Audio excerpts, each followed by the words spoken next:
Why the Prophet Muhammad couldn't have written the Quran. The Quran is a book over 600 pages long. It covers a wide range of topics and was revealed bit by bit over a period of 23 years. So if a man wrote the Quran, we already have a number of problems. If you're going to write a book like the Quran and claim it's from God, you can't make any mistakes.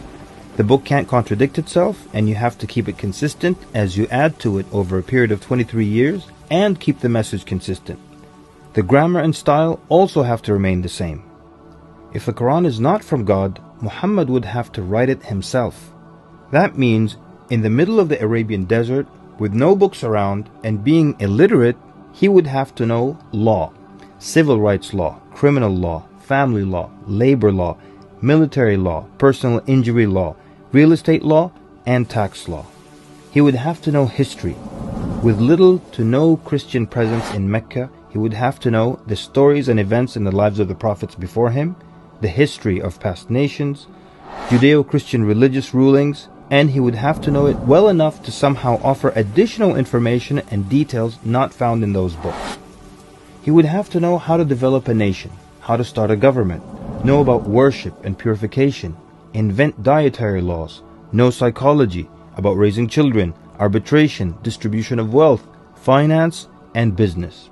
In the area of science, he would have to know embryology, oceanography, about plate tectonics, cloud formation, UV rays, know about plants, mountains, bees, the human brain, the Big Bang, and the expansion of the universe.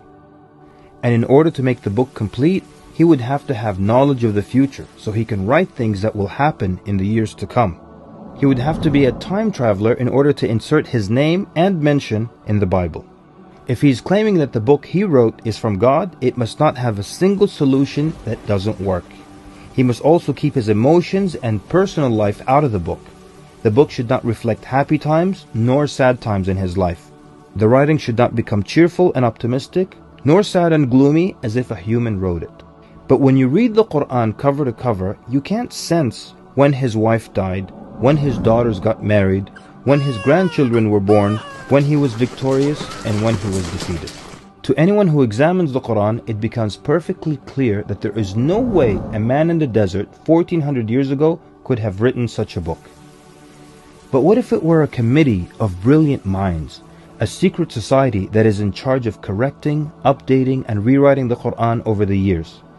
Their job would be to make sure that the book appears to be accurate, has no mistakes or contradictions, and to keep updating it to agree with science and the changing world. If that were the case, then there would be other versions of the Quran.